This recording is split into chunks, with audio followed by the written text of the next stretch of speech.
Hello aspirant, welcome to BPSC Gyan. तो आज है 1 दिसंबर 2023। आज के डेली न्यूज़पेपर डिस्कशन में बहुत ही इम्पोर्टेंट 2-4 आर्टिकल्स हैं, तो आज चलिए डिस्कस कर लेते हैं। तो अगर आप देखें द हिंदू न्यूज़पेपर, तो इसमें आज का न्यूज़पेपर में है Kanpur university vice chancellor appointed quest. ये तो आर्टिकल हम डिस्कस नहीं करेंगे। एक क्लाइमेट समिट है जो दुबई में हो रहा है, वो जो हमने आपसे डिस्कस किया था COP28 के बारे में। ठीक है, तो ये प्राइम मिनिस्टर मोदी यहाँ पे गए हैं अटेंड करने के लिए। तो ऑब्वियसली ये जब कंक्लूड हो जाएगा उसके बाद इस न्यूज़ को हम डिस्कस करेंगे काफ़ी अच्छे से। फिर seize fire in Gaza extended by day, ये सब न्यूज़ जल्दी डेली कवर करने की कोई ज़रूरत नहीं है। Making this Israel Hamas war the last, तो ये न्यूज़ पे चल रहा है अभी। Rahul Surya named white ball skippers, तो ये थोड़ा बहुत खेल का न्यूज़ है। उसके बाद अगर आप देखो तो हमारा पहला न्यूज़ यहाँ से थोड़ा बहुत शुरू होता है। Hit job is not our policy says India on US charges. तो मिनिस्ट्री ऑफ एक्सटर्नल अफेयर्स के जो स्पोक्स पर्सन हैं, ये आप यहाँ पे तस्वीर देख सकते हो, इनका नाम है अरिंदम बागची। इन्होंने कहा है hit job is not our policy, यानी कि किसी को मार देना ये हमारे पॉलिसी में नहीं है, यानी इंडिया के पॉलिसी में नहीं है। ये किस बात पे कहा जा रहा है कि यूएस ने ये चार्ज किया है। अब ये मामला पहले समझिए है क्या।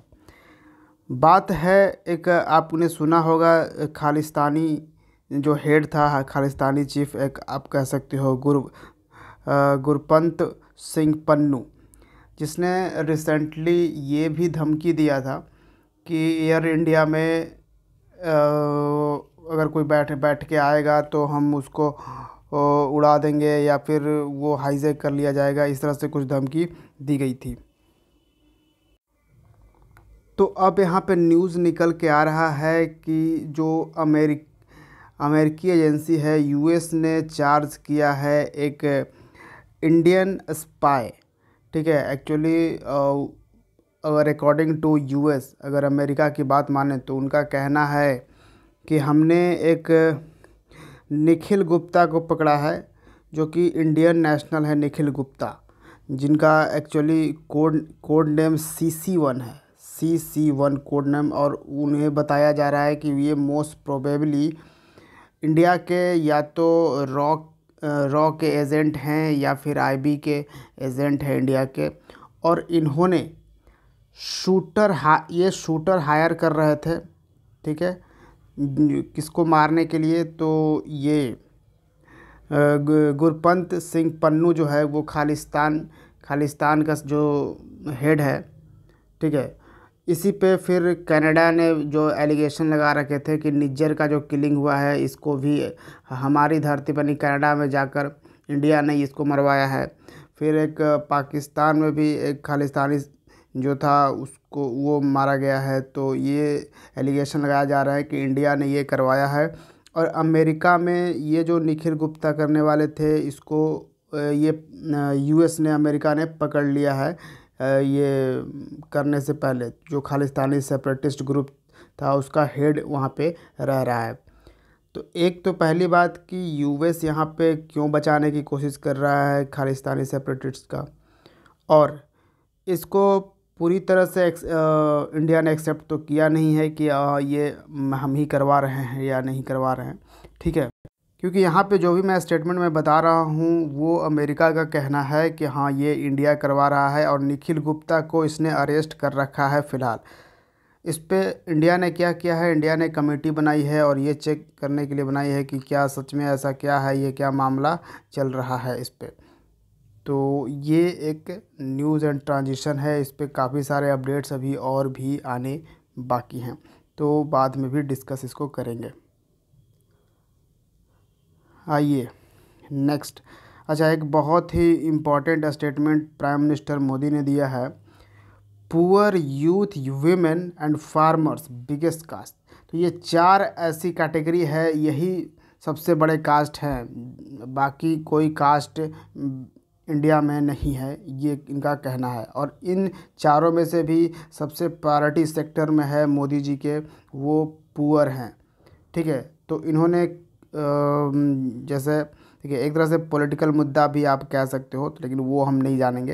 लेकिन एक तरह से अगर ये सोच से अगर बढ़ा जाए तो आप कह सकते हो कि थोड़ा सा इसमें ये मिल सकता है, क्योंकि पुअर, यूथ, विमेन, फार्मर्स, अगर इस कैटेगरी में बांट के इनको हेल्प दिया जाए, फाइनेंशियल हो या जिस तरह से भी हेल्प पहुंचाई जाए, तो शायद ज़्यादा डेवलपमेंट पॉसिबल है।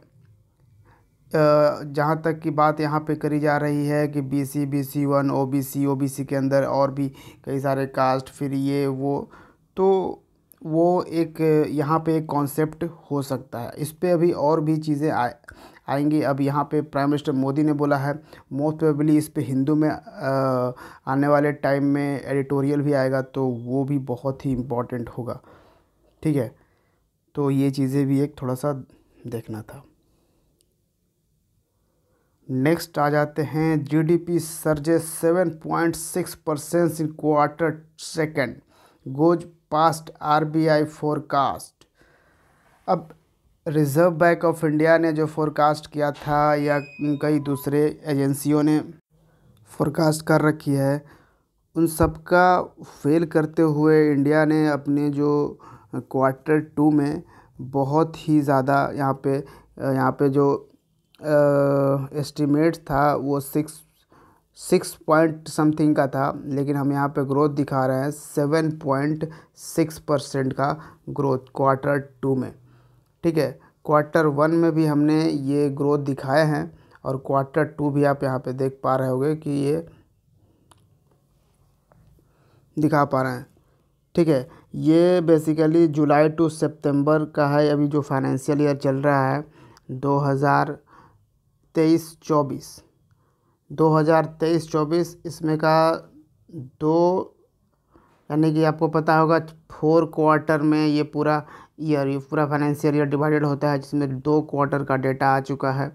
ठीक है, अभी 3rd क्वार्टर का डेटा नहीं आया है।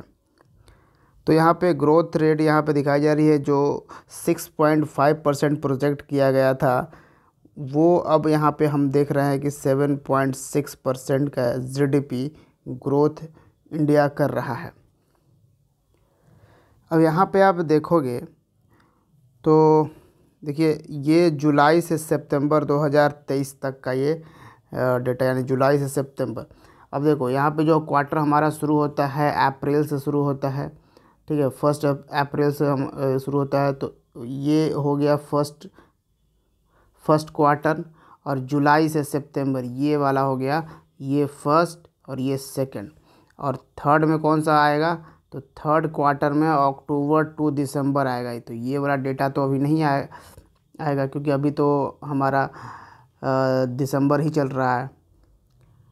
ठीक है, तो ये 2 डेटा आया। तो ये 2nd क्वार्टर की हम जो बात कर रहे हैं, यहाँ पे भारत ने 7.6% का ग्रोथ दिखाया है, जहाँ तक कि कई बड़ी इकोनॉमी जो है वो नेगेटिव में जा रही है। जैसे जापान का देख लीजिए, जर्मनी देख लीजिए, और यूरो एरिया, UK, ये सब देख लीजिए। और कितना भी, तो फिलीपींस जो है वो 5.9% से ग्रोथ कर रहा है, रसिया 5.5%, और रसिया भी कमाल का परफॉर्मेंस दिखा रहा है। इतने सैंक्शंस लगने के बाद भी 5.5% का ग्रोथ कम नहीं होता है।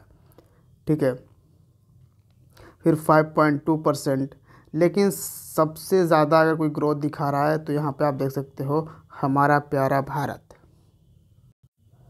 और ये तो आपको मालूम ही होगा, ये 1st क्वार्टर, 2nd क्वार्टर, ये हो जाएगा 3rd क्वार्टर, और फिर जनवरी टू मार्च ये हमारा 4th क्वार्टर रहेगा, ये वाला। ठीक है, तो 3rd क्वार्टर फिर 4th क्वार्टर जब आएगा, उसके बाद में ओवरऑल जो हमारा GDP आएगा, वो देखना बहुत ही इम्पोर्टेंट होगा। और कहा जा रहा है कि मोस्ट प्रोबेबली जितने भी लोगों ने एस्टिमेट किया है उससे ज़्यादा ही होने वाला है, कि अभी ही ये अपने दोनों क्वार्टर में काफ़ी अच्छा परफॉर्मेंस कर रहा है इंडिया का इकोनॉमी।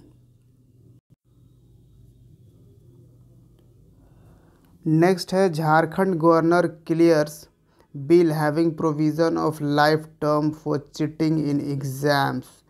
बहुत ही इम्पोर्टेंट ये बिल लाया गया, झारखंड के लेजिस्लेटिव असेंबली में पास कर दिया गया।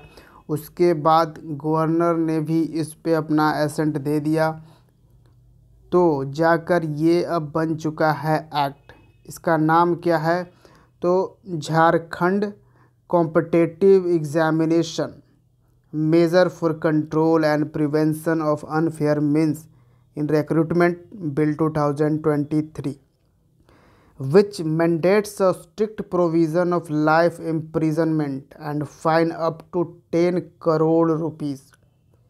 यानी कि बिल जो है वो पास कर दिया गया during the monsoon session of the state. और यहाँ पे आप देख सकते हो अपोजिशन ने यहाँ पे कुछ कहा है, ठीक है, Rowlatt act and black law, ये सब थोड़ा तो पॉलिटिकली है, चलता रहता है। फिर आप देखो तो according to provision, if a person is caught for the first time, अगर पहली बार एग्ज़ाम में चीटिंग करते हुए कोई पर्सन पकड़ा गया तो उस पर 5 लाख का तो पहले फ़ाइन लगेगा, उसके बाद 1 साल का जेल भी होगा। अगर वो 5 लाख नहीं पे करता है तो उसका जो पनिशमेंट है वो 9 महीना और बढ़ा दिया जाएगा, यानी कि जेल टर्म 9 महीना और बढ़ जाएगा। If caught for a second time, अगर दूसरी बार वो पकड़ा जाता है, he she will be fined ₹10 lakh. तो दूसरी बार पकड़ा जाएगा तो 10 लाख रुपए का जुर्माना होगा और 3 साल का जेल।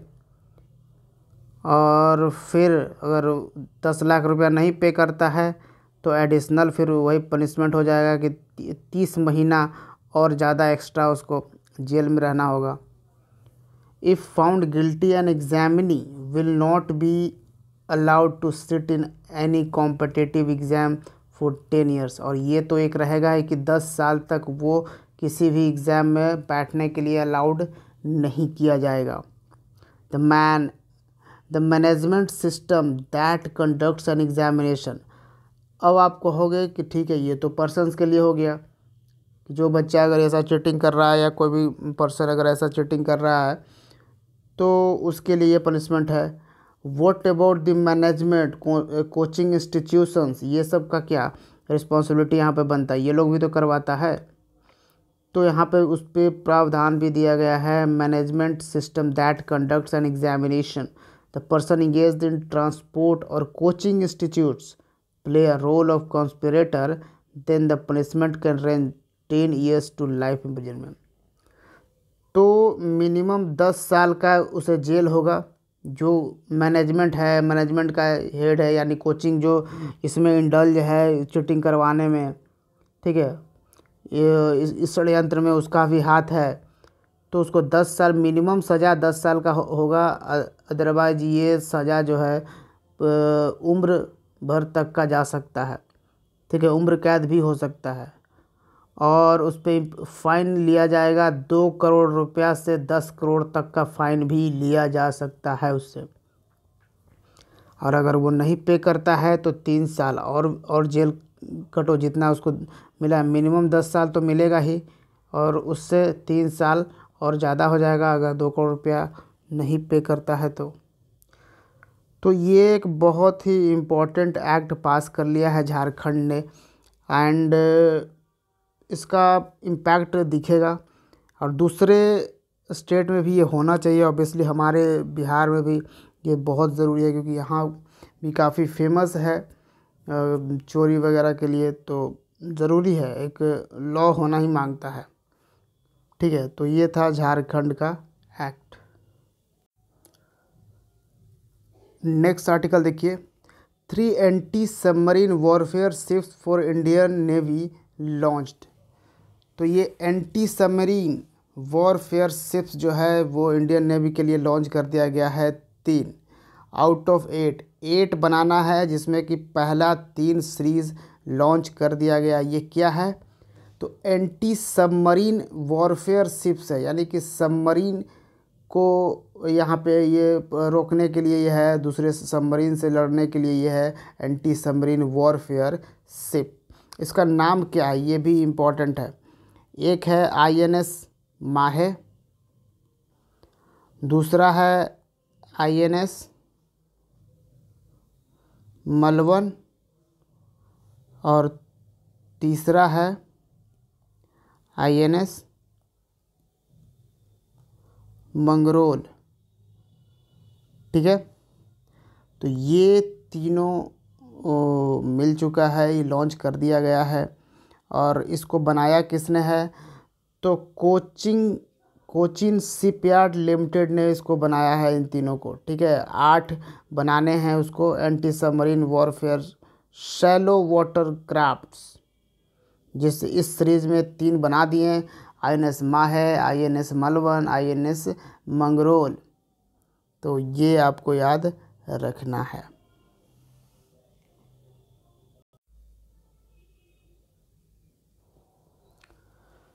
तो ये था 1 दिसंबर का न्यूज़ आर्टिकल।